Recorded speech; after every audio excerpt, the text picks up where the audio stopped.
और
ऑलराइट, तो अगर आप में से तो मुझे ये बताना पसंद करेगा कि लास्ट क्लास में हम लोगों ने क्या किया था।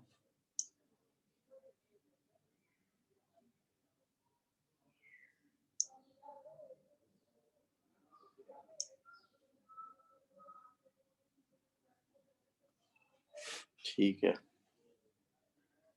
अब थ्रस्ट और इलेक्ट्रिक फील्ड वाला हमने टॉपिक कर लिया था।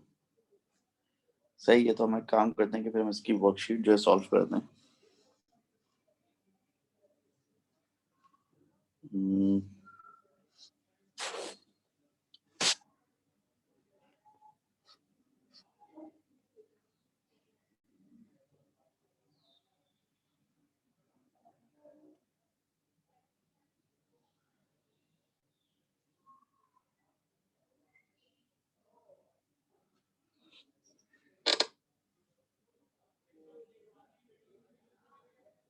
वर्कबुक 2 तो आप लोगों के पास होगी, वर्कबुक 2 निकाल लेंगे आप लोग।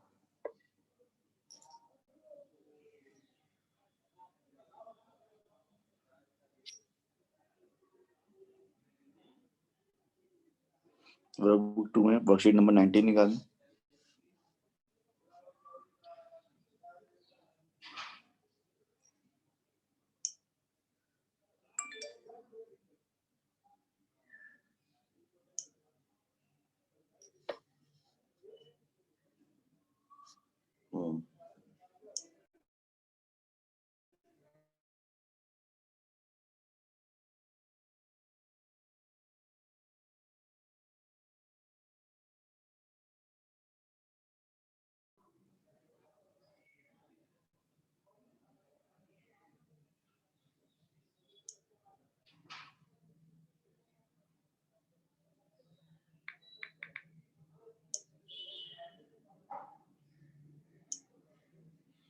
अभी निकाली सब लोगों ने बुक।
ऑलराइट, तो देखिए भैया वर्कशीट नंबर 19 है आपके सामने, आप सब लोगों ने आगे बुक निकाल ली होगी।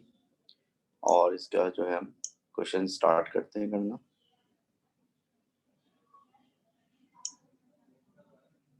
पहले क्वेश्चन में कह रहा है a charged particle is placed in a uniform field of force. The direction of the force on the particle is opposite to the direction of force. अब ये important चीज है भाई. The direction of the force on the particle is opposite to the direction of field.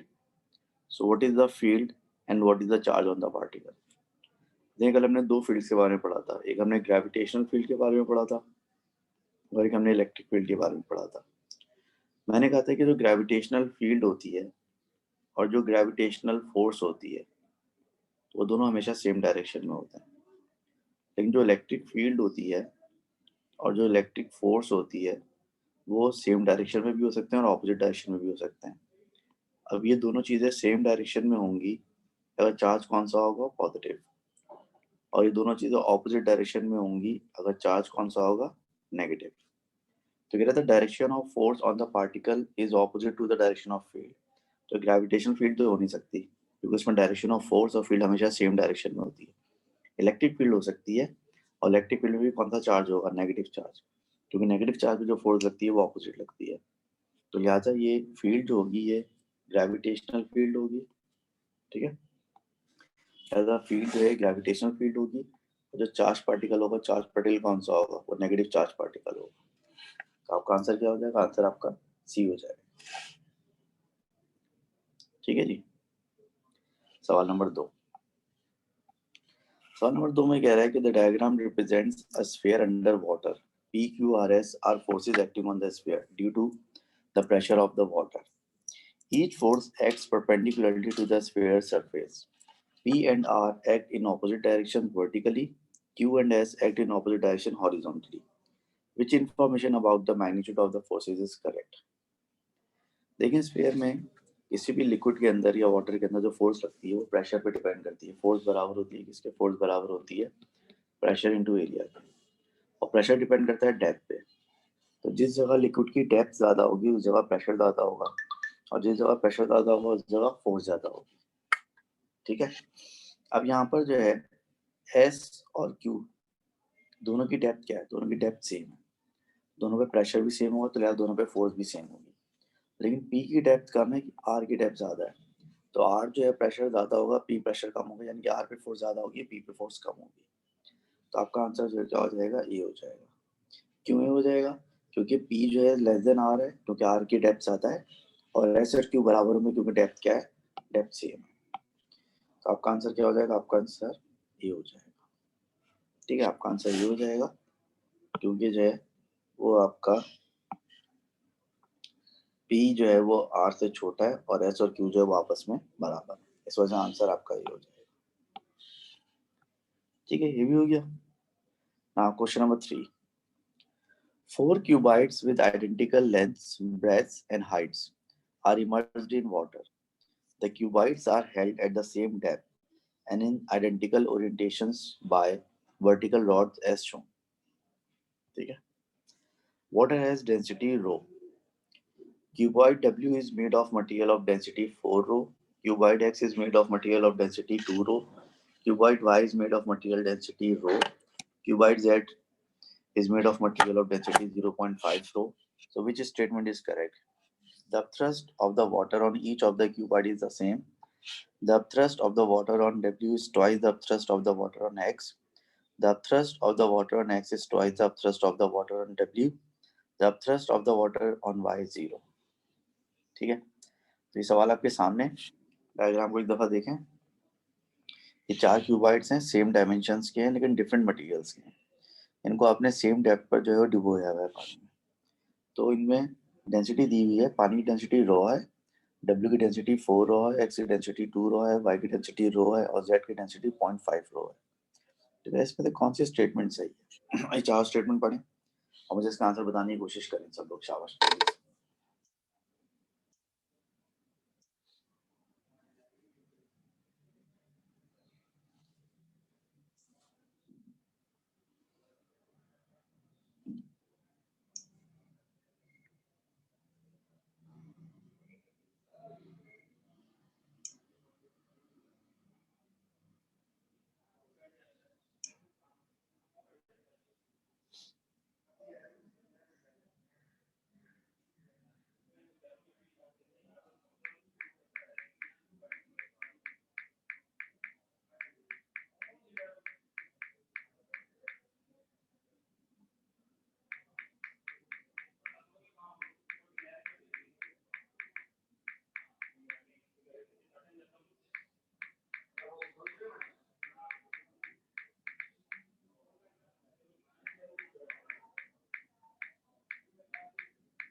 हाँ भाई, क्या answer आया? समझ में आया किसी का आंसर?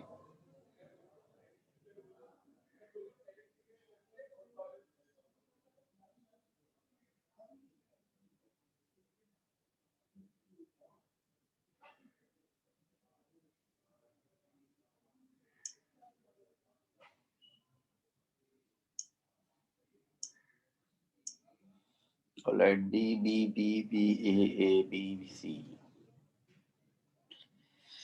देखिए, पहले बताएं, जो कल जो हमारा डिस्कशन हुआ था, डिस्कशन के हिसाब से अब थ्रस्ट किसके बराबर होती है? अब थ्रस्ट बराबर होती है लिक्विड के वेट के, जो कि आप डिस्प्लेस करते हैं। अब ये चारों जो मटेरियल है बेशक डिफरेंट हैं, लेकिन चारों ऑब्जेक्ट्स का वॉल्यूम तो सेम है ना, चारों की डायमेंशन तो सेम है।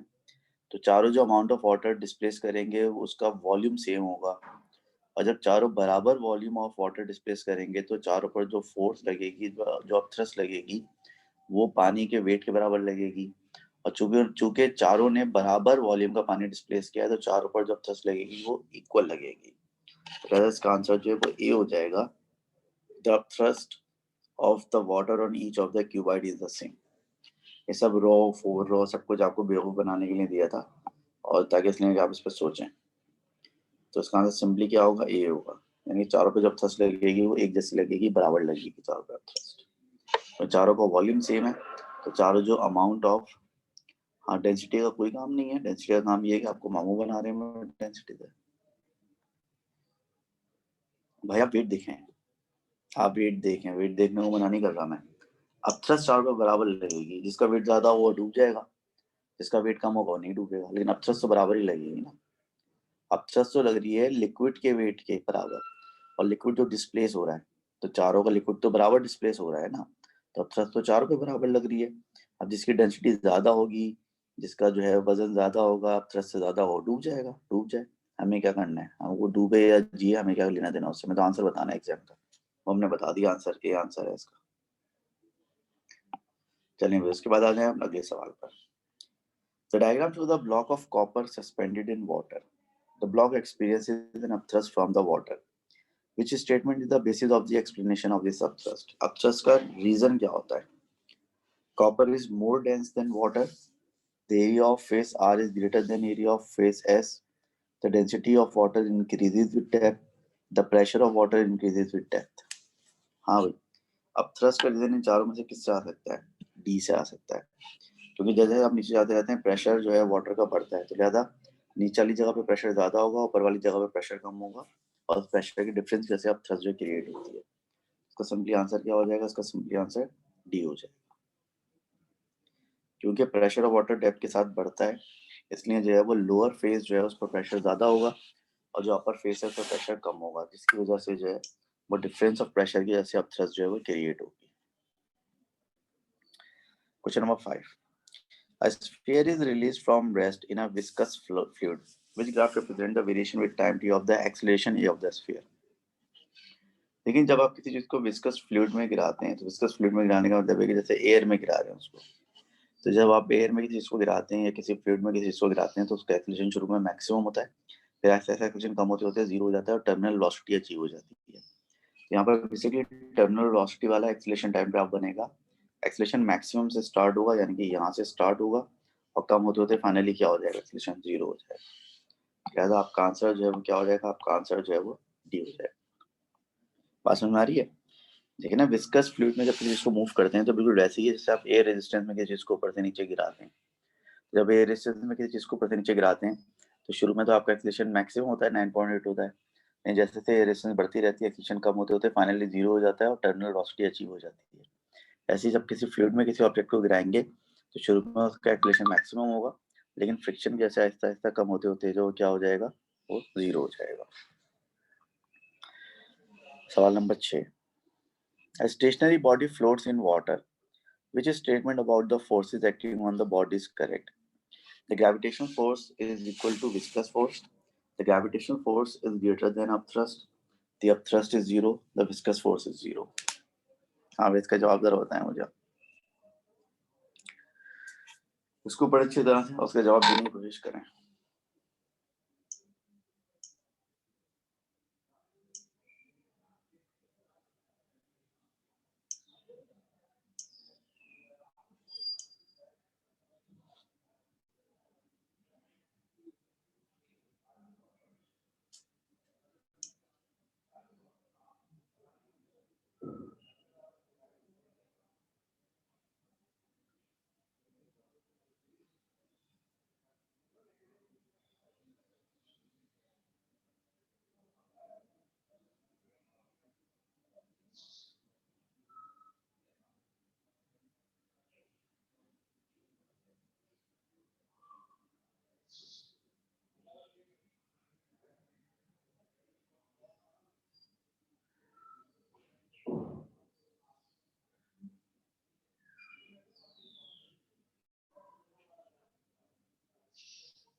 हाँ भाई, क्या समझ में आया?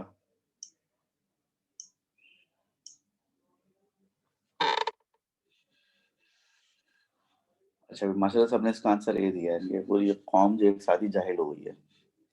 ये बताएं कि आप लोग इतने बड़े ढक्कन हैं, ये बताएं कि विस्कस फोर्स होती क्या है? विस्कस फोर्स ये होती है कि जब कोई ऑब्जेक्ट एक लिक्विड या गैस के अंदर मूव करता है, जो रगड़ लगती है, उसको आप विस्कस कहते हैं। यहाँ पे कह रहे हैं the body floats in water. तो फ्लोट्स इन वाटर का मतलब है तो मूव ही नहीं कर रहा। जब वो मूव ही नहीं कर रहा तो किस बात की फ्रिक्शन, किस बात की रेजिस्टेंस, किस बात की विस्कस ड्रैग? तो लिहाजा ये तो आंसर हो ही नहीं सकता इसका भाई। ठीक है। दूसरा कह रहा है gravitational force is greater than upthrust. Gravitational force is greater than upthrust का मतलब है कि वेट अपथ्रस्ट से ज्यादा है। तो अगर वेट अपथ्रस्ट से ज्यादा होगा तो फिर फ्लोट थोड़ी करेगा, फिर ये डूब जाएगा। सी में कह रहा है अपथ्रस्ट इज जीरो। तो भाई अगर अपथ्रस्ट जीरो होगी तो भी ये डूब जाएगा। ये कह रहा था viscous force is zero. Yes, viscous force is zero. क्योंकि विस्कस फोर्स कब आती है? जब आप लिक्विड के अंदर या गैस के अंदर मूव करते हैं। तो ये लिक्विड के अंदर क्या मूव कर रहा है, इसकी स्पीड जीरो भाई। लेकिन अगर आप जाहिल ना होते, अगर आप में अकल होती, अगर आप कॉमन सेंस से काम लेते, अगर आपके अंदर कॉमन सेंस होता, अगर आप जो है वो नशा की हालत में ना होते, और अगर आप नींद से जाग चुके होते, तो आपको याद होता है कि विस्कस ड्रैग तीन चीज़ों पर डिपेंड करता है। पहली चीज़ है स्पीड ऑफ ऑब्जेक्ट, दूसरी चीज़ है सरफेस एरिया ऑफ ऑब्जेक्ट, तीसरी चीज़ है डेंसिटी ऑफ फ्लूइड। यहाँ पे स्पीड कितनी है? स्पीड जीरो है, ऑब्जेक्ट मूव ही नहीं कर रहा। तो जब स्पीड जीरो है, ऑब्जेक्ट मूव ही नहीं कर रहा, तो किस बात का विस्कस ड्रैग यार? विस्कस ड्रैग जीरो होगा। ठीक है। यार, इस साल का सबसे स्टूपिड आंसर दिया आप लोगों ने बाय द वे। तो आंसर क्या हो जाएगा? डी हो जाएगा, the viscous drag. The viscous drag is zero, the viscous force is zero. सवाल नंबर 7 पर आ जाए जल्दी से, शाबाश। सवाल नंबर 7 में कह रहा है कि which diagram best shows the forces acting on a ball falling at constant velocity through a liquid. चलिए मैं जरा इसके अंदर आप इसको सोच के जवाब दें, लेकिन सोच के जवाब दीजिएगा। क्वेश्चन नंबर 7 पढ़ें सब लोग, और से उसका जवाब देने की कोशिश करें, शाबाश जल्दी से।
ऑल राइट, सी सी डी डी, सी सी डी डी। कह रहे कौन सी डायग्राम है जो कि बेस्ट शो करती है forces acting on a ball at a constant velocity through a liquid. देखें, अगर कोई चीज जो है वो एक लिक्विड के अंदर मूव कर रही है, तो डाउनवर्ड फोर्स जो उस पर लगेगी वो तो उसका वेट होगा, और अपवर्ड फोर्स जो उस पर लगेगी वो विस्कस ड्रैग होगी और अपथ्रस्ट होगी। अब अगर वो ऑब्जेक्ट कांस्टेंट वेलोसिटी से मूव कर रहा है, टोटल अपवर्ड फोर्स और टोटल डाउनवर्ड फोर्स बराबर होनी चाहिए। ठीक है। अब यहाँ पे देखें, अपथ्रस्ट और विस्कस ड्रैग दोनों मिलकर वेट से ज्यादा बनते हैं, यानी अगर मैं दोनों को ऐड कर लूँ, दोनों वेक्टर्स को, दोनों इतने बनेंगे जबकि वेट इतना है। यहाँ पे सिर्फ विस्कस ड्रैग दिखाई हुई है, अपथ्रस्ट दिखाया हुआ ही नहीं है। यहाँ पे सिर्फ अपथ्रस्ट दिखाई हुई है, विस्कस ड्रैग नहीं दिखाया हुआ। यहाँ पर विस्कस ड्रैग और अपथ्रस्ट दोनों दिखाए हुए हैं, और दोनों को अगर आप ऐड करें तो दोनों मिलकर वेट के बराबर बनेंगे। तो इसलिए कांस्टेंट वेलोसिटी से डी मूव करेगा, क्योंकि उसमें अपवर्ड और डाउनवर्ड फोर्सेस क्या हैं, बैलेंस्ड हैं, दोनों फोर्सेस बराबर हैं यहाँ पर। तो आपका आंसर क्या हो जाएगा, डी हो जाएगा आंसर।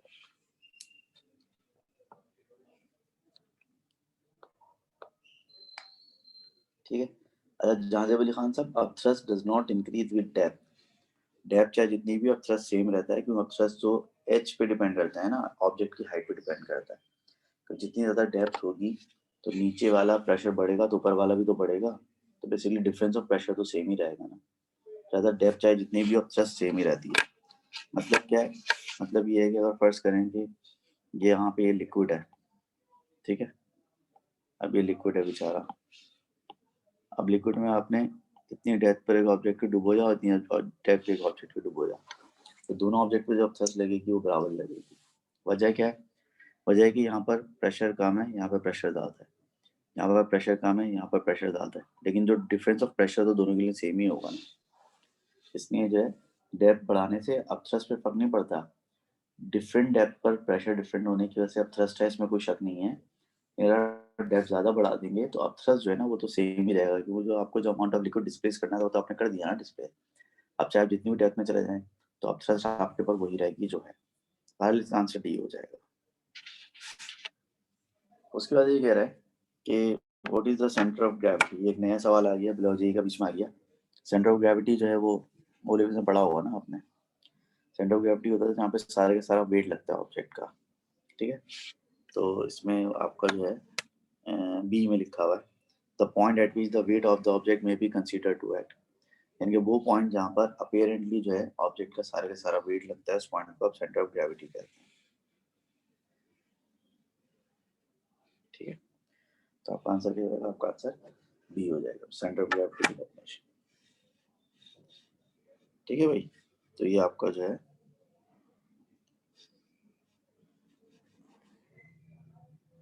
अब थ्रस्ट वाला और ये विस्कस ड्रैग वाला जो काम है कंप्लीट हो गया आपका।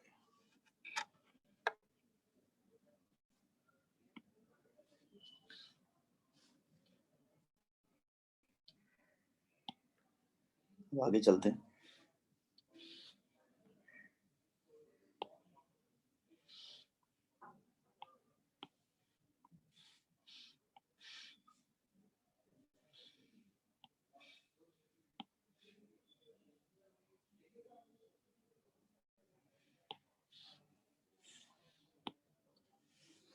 ऑलराइट,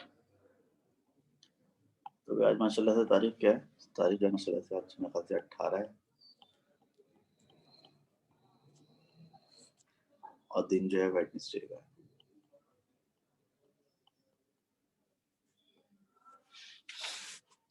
अब अगली जो चीज़ हम डिस्कस करने जा रहे हैं वो चीज़ क्या कहलाती है बेचारी, वो चीज़ जो कहलाती है moment.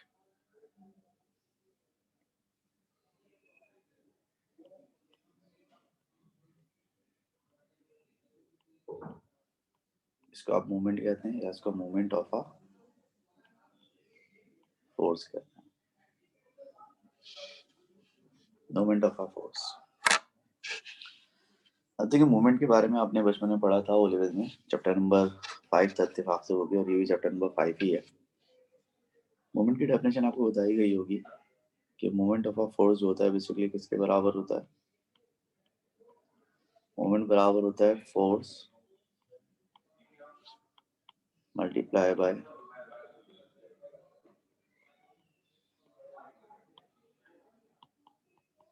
Perpendicular distance from the pivot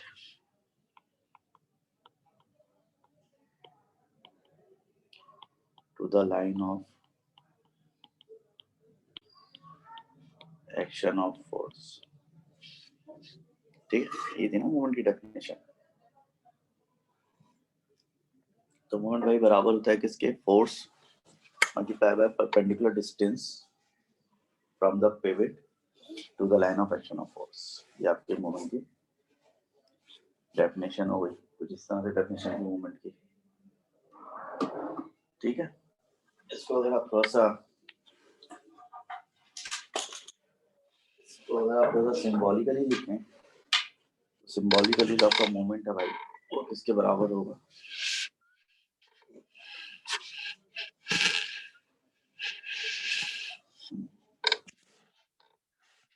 symbolically अगर आप देखें, सिंबॉलिकल मूवमेंट को अगर मैं एम से शो करूं तो फोर्स को एफ से शो करते हैं और डिस्टेंस को डी से शो करते हैं।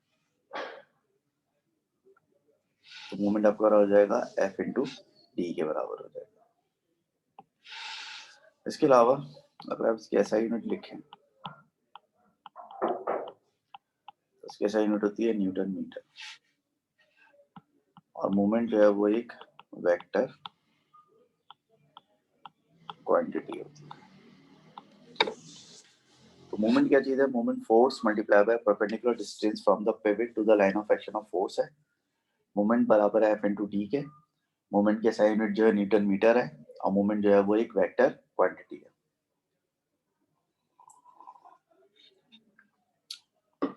अब देखें, फर्ज करें ये एक ऑब्जेक्ट है बेचारा,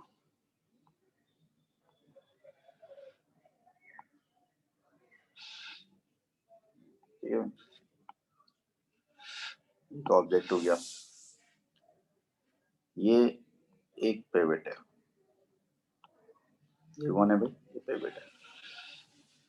अब आप एक फोर्स लगाते हैं यहाँ से, ठीक है, आपने एक फोर्स लगा यहाँ पर,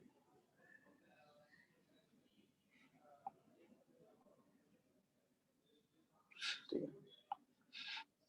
है, आपने फोर्स लगाई और उस फोर्स का नाम आपने क्या रखा? इस फोर्स का नाम आपने एफ रखा, एफ रखा। अब देखें ये आपका पिवट है, ठीक है, ये आपकी line of action of force है। तो पिवट से लेकर और line of action of force का जो डिस्टेंस है, ठीक है, पिवट से लेकर line of action of distance, line of action of force तक का जो डिस्टेंस है उसको आपने डी ले लिया। यहाँ पे मोमेंट जो है किसके बराबर होगा? यहाँ पे मोमेंट बराबर हो जाएगा एफ इंटू डी के बराबर हो जाएगा। अब आप जरा एक बात पे गौर करें, ये जो हमने डिस्टेंस लिया है ये पिवट से लिया है, पिवट से डिस्टेंस है, और line of action of force तक डिस्टेंस लिया है, और ये जो डिस्टेंस है ये फोर्स की डायरेक्शन के क्या है? फोर्स की डायरेक्शन के परपेंडिकुलर है। Line of action of force मतलब क्या होता है? Direction of force. तो डिस्टेंस जो है डायरेक्शन ऑफ फोर्स के क्या है? डायरेक्शन ऑफ फोर्स के परपेंडिकुलर है। तो आपका जो डिस्टेंस है वो हमेशा line of action of force के परपेंडिकुलर होना चाहिए। अगर आपका डिस्टेंस जो line of action of force के परपेंडिकुलर नहीं होगा तो फिर आपकी कैलकुलेशन गलत हो जाएगी, ठीक है। ये आपने बिल्कुल सही कैलकुलेशन की है, इसको हमने टिक कर दिया। लेकिन फर्ज करें कि अगर आप गलत कैलकुलेशन करते हैं, गलत कैलकुलेशन आप कैसे करेंगे? गलत कैलकुलेशन आप ऐसे करेंगे कि भाई देखें ये एक मटीरियल है, स्ट्रक्चर है,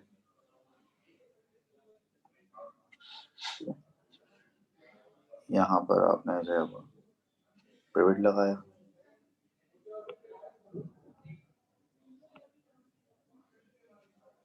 ठीक, पिवट लगा दिया माशाल्लाह से। फिर यहाँ पर आपने लगाई है फोर्स यूं करके,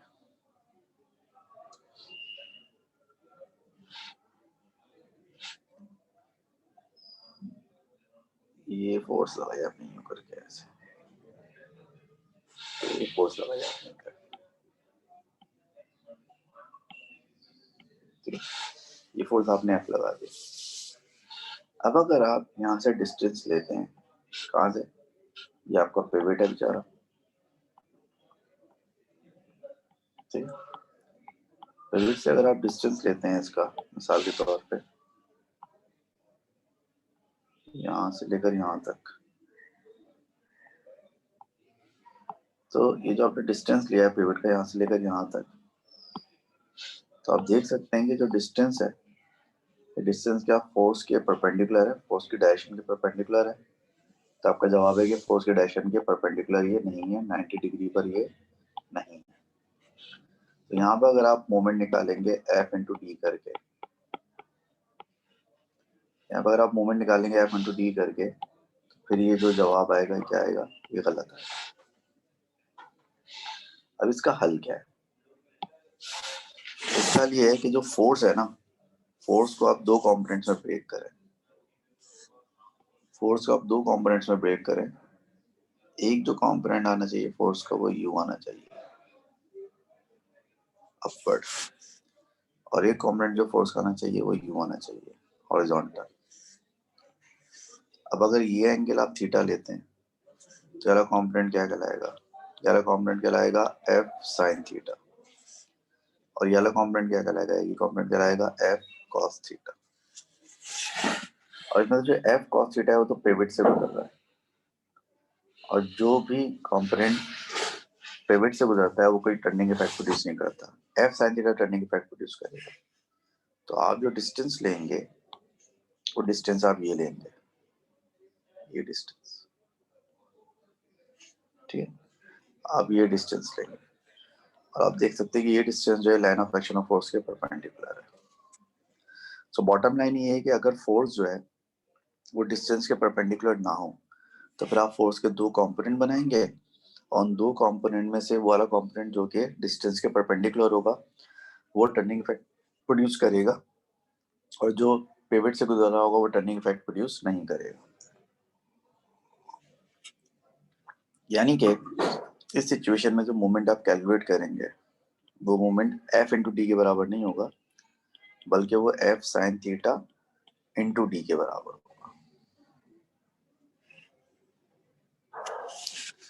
मिसाल के तौर पे, फॉर एग्जाम्पल फर्ज करें कि हमारे पास एक स्ट्रक्चर है इस तरह से करके,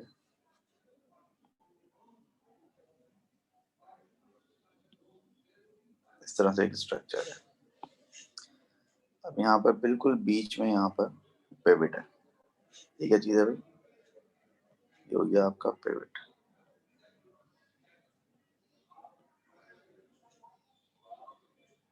बीच में पिवट है आपका।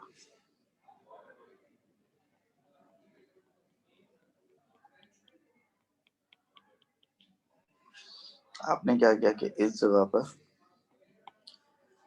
एक फोर्स लगाई यूं करके,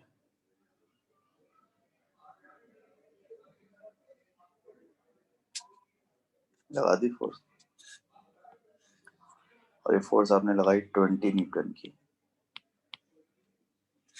लगा दी गई फोर्स। अभी 20 न्यूटन की जो फोर्स है ये हॉरिजॉन्टल एंगल कितना बना रही है? हॉरिजॉन्टल एंगल बना रही है 30 डिग्री का, बना दिया एंगल। अब अगर हम देखें कि ये फोर्स टर्निंग इफेक्ट क्या प्रोड्यूस करेगी, तो आपको पहले क्या करना पड़ेगा, इस फोर्स के कंपोनेंट बनाने पड़ेंगे। एक फोर्स का एक कंपोनेंट तो ये बनेगा, और ये कितना बनेगा? 20 cos 30 डिग्री। और इस फोर्स का एक कंपोनेंट ये बनेगा भी माशाल्लाह से, और ये कंपोनेंट क्या होगा? 20 sin 30 डिग्री।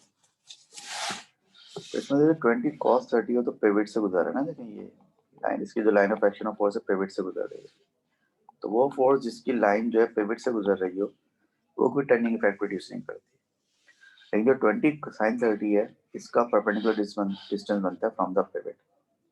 ये पिवट हो गया, ठीक है, और ये इसका परपेंडिकुलर डिस्टेंस हो गया यहाँ से लेकर यहाँ तक। फर्स्ट करें कि अगर ये डिस्टेंस जो है लेट्स सपोज 5 मीटर है, यहाँ जो टर्निंग इफेक्ट प्रोड्यूस होगा यानी जो मूवमेंट प्रोड्यूस होगा यहाँ पर, वो मूवमेंट कैसा आएगा? मूवमेंट आएगा 20 sin 30 degree multiply by 5, 20 into 0.5 into 5, 50 newton metre इसका आंसर। इसका आंसर क्या हो जाएगा? 50 न्यूटन मीटर यहाँ पर मूवमेंट हो जाएगा।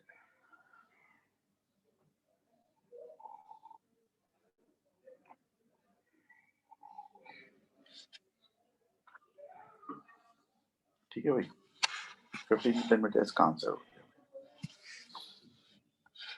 बात समझ में आ रही है फिर सब लोगों के?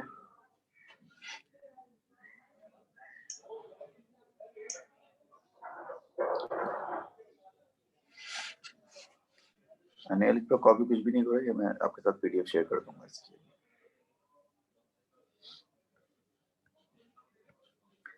चलेंगे अब आगे चलते हैं। उसके बाद है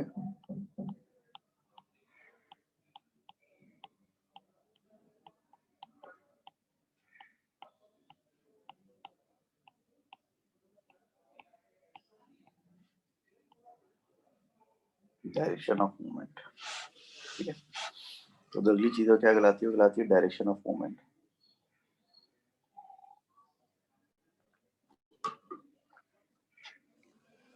डायरेक्शन ऑफ मूवमेंट जो है,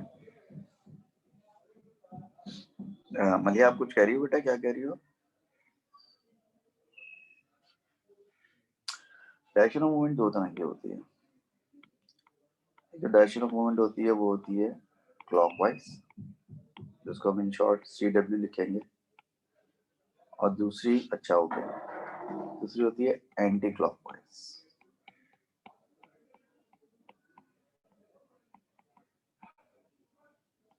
उसे हम कहते हैं ACW। एंटी क्लॉकवाइज जो है उसके लफ्ज और भी इस्तेमाल होता है, और वो लफ्ज कहलाता है काउंटर क्लॉकवाइज। ठीक है, डायरेक्शन ऑफ मूवमेंट जो है दो तरह की हो सकती है, क्लॉकवाइज भी हो सकती है और एंटी क्लॉकवाइज भी हो सकती है, जिसको आप काउंटर क्लॉकवाइज भी कहते हैं। क्लॉकवाइज मतलब है कि अगर कोई ऑब्जेक्ट जो है एक घड़ी की तरह घूमेगा, यानी घड़ी की डायरेक्शन में घूमेगा, जैसे घड़ी घूमती है इस तरह से करके, तो कुछ अजीब सही हो गया। तो अगर कोई ऑब्जेक्ट जो है वो क्लॉकवाइज डायरेक्शन में घूमेगा, जैसे घड़ी घूमती है आपकी ना, अगर वो ऐसे घूमेगा तो हम क्या बोलते हैं? हम बोलते हैं कि भाई वो जो है आपका जो है क्लॉकवाइज है। इस तरह से कोई ऑब्जेक्ट घूमेगा तो क्लॉकवाइज कहलाएगा। और अगर कोई ऑब्जेक्ट जो है वो घड़ी के ऑपोजिट घूमेगा, ठीक है, अगर कोई ऑब्जेक्ट जो है घड़ी के ऑपोजिट घूमेगा, जिस तरह से घड़ी नहीं घूमती है, यानी कि यूं, तो क्या कहलाएगा? ये कहलाएगा एंटी क्लॉकवाइज या फिर काउंटर क्लॉकवाइज कहलाएगा। ठीक, मिसाल के तौर पर जैसे अभी हमने कुछ एग्जांपल्स डिस्कस की थी, जैसे अगर ये एक स्ट्रक्चर है, ठीक है, और इस स्ट्रक्चर को हमने जो है वो यहाँ से पिवट किया हुआ है, ये क्या है आपका? ये आपका पिवट है।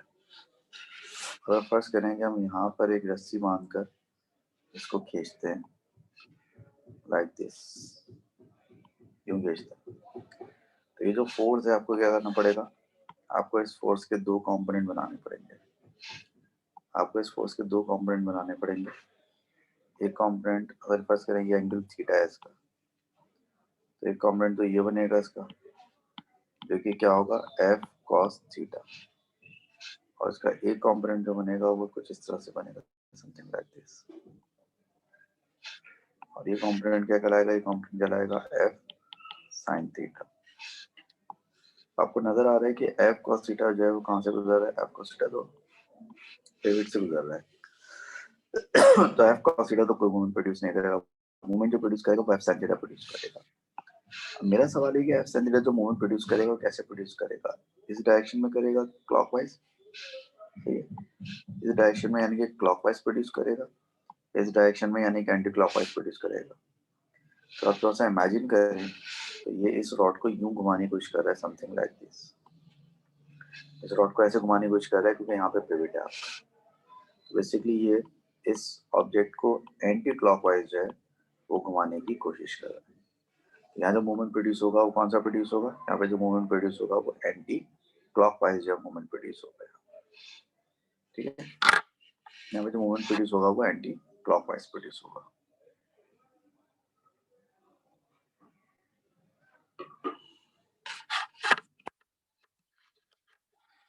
लेकिन यहाँ पर जो है अगर आप जो है वो एडिशन ऑफ मूवमेंट्स करते हैं, यानी कि अगर आप मोमेंट्स को ऐड करते हैं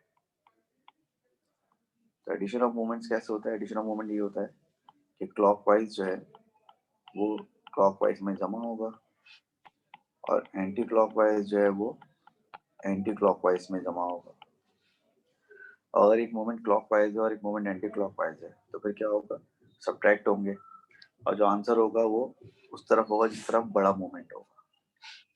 मिसाल के तौर पे अगर फर्ज करें कि एक ऑब्जेक्ट है, ये इसका पिवट है, हम यहाँ से एक फोर्स लगाते हैं 10 न्यूटन की और उसका डिस्टेंस है यहाँ से यहाँ तक वो कितना है? वो 4 सेंटीमीटर है। और एक फोर्स हम यहाँ से लगाते हैं, ये हम लगाते हैं 5 न्यूटन की और यहाँ से लेके यहाँ तक का जो डिस्टेंस है वो कितना है? वो 5 सेंटीमीटर है। तो जो 10 न्यूटन है ये इसको ऐसे घुमाएगा यानी कि एंटी क्लॉकवाइज, और ये 5 न्यूटन इसको ऐसे घुमाएगा यानी कि एंटी क्लॉकवाइज, और 10 न्यूटन को क्लॉकवाइज घुमाएगा। तो यहाँ पे क्लॉकवाइज मूवमेंट कितना होगा? यहाँ पे क्लॉकवाइज मूवमेंट होगा 10 इंटू 4 यानी कि 40 न्यूटन सेंटीमीटर। और यहाँ पर एंटी क्लॉकवाइज मूवमेंट कितना होगा? यहाँ पर एंटी क्लॉकवाइज मूवमेंट होगा 5 इंटू 5 यानी कि 25 न्यूटन सेंटीमीटर। तो ओवरऑल रिजल्ट क्या होगा? तो इसका जो ओवरऑल जो मूवमेंट होगा यानी कि इसका जो नेट मूवमेंट होगा वो क्या होगा? तो नेट मोमेंट होगा वो होगा 40 माइनस 25 यानी कि 15 न्यूटन सेंटीमीटर। जो ओवरऑल नेट मोमेंट जो होगा 15 न्यूटन सेंटीमीटर होगा, और क्लॉकवाइज होगा या एंटी क्लॉकवाइज होगा? क्लॉकवाइज होगा। तो आपका क्लॉकवाइज मोमेंट जो है वो ज्यादा है और एंटी क्लॉकवाइज मोमेंट जो है वो कम है। तो जो आपको फाइनल आंसर आएगा 15 न्यूटन सेंटीमीटर, ये क्लॉकवाइज है। ये क्या आएगा भाई? ये क्लॉकवाइज आएगा। ठीक है, ऑलराइट। देखें जरा, एक एग्जाम्पल है उसको हम सॉल्व करने की कोशिश करेंगे।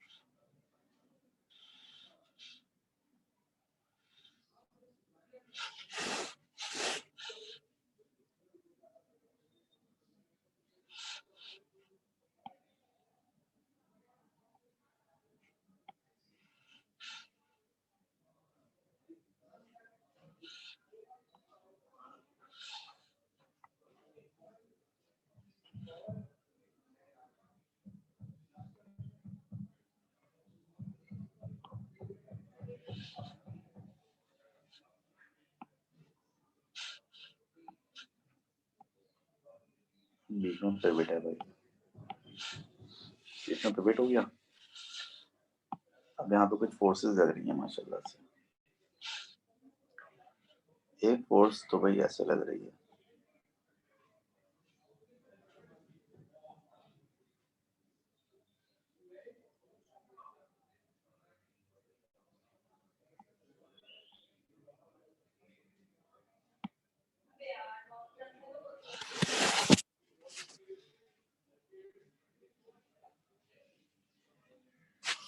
ठीक है। एक फोर्स ये लग रही है,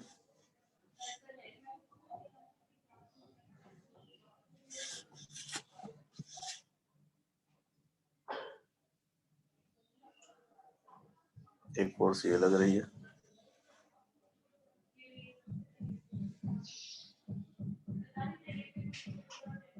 एक फोर्स ये लग रही है,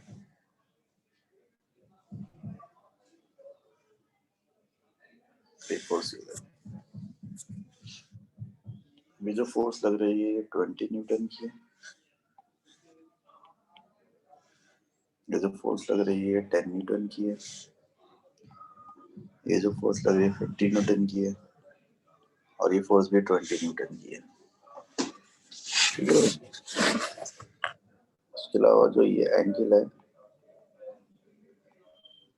ये एंगल है आपका 30 डिग्री। ठीक है, इसके अलावा जो आपका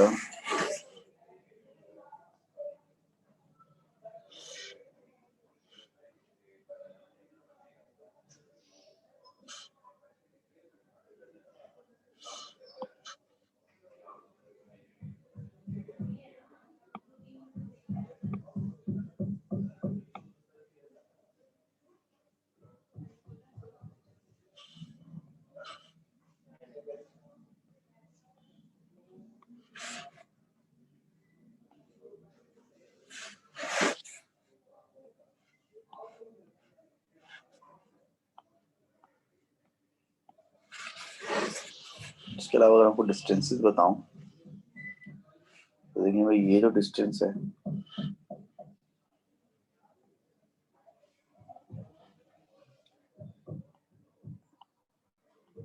डिस्टेंस तो ये हो गया,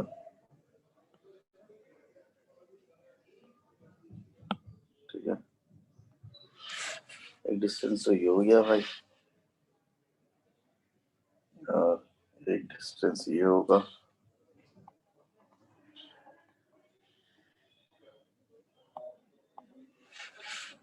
और भाई एक डिस्टेंस जो है वो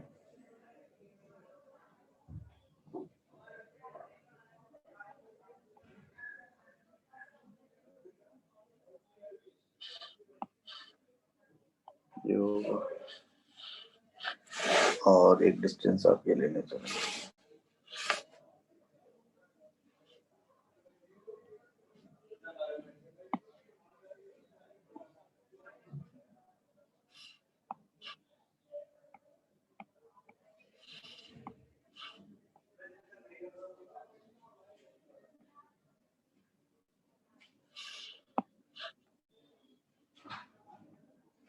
ठीक है, अब डिस्टेंस आपका 10 सेंटीमीटर,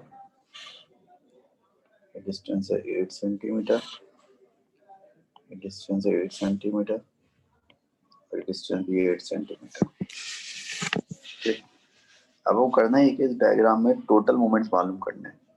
इनके पहले सारे क्लॉकवाइज मूवमेंट मालूम करें, फिर सारे एंटी क्लॉकवाइज मूवमेंट मालूम करें, और फिर उनका डिफरेंस मालूम करें। और जो डिफरेंस होगा वो क्या होगा, इनका जो डिफरेंस होगा वो रिजल्टेंट मोमेंट होगा। जो डिफरेंस होगा तो उनका रिजल्टेंट आपको मालूम करना है। ठीक है भाई, तो ये मैं पीडीएफ आपके साथ शेयर कर रहा हूँ उसकी अभी, ठीक है। आप लोग इसको सॉल्व करें, कल जब इंशाल्लाह कॉलेज आएंगे इसको सॉल्व करके ले जाइएगा सवाल को, ठीक है। तो बस फिर मिलते हैं इंशाल्लाह ताला ब्रेक के बाद।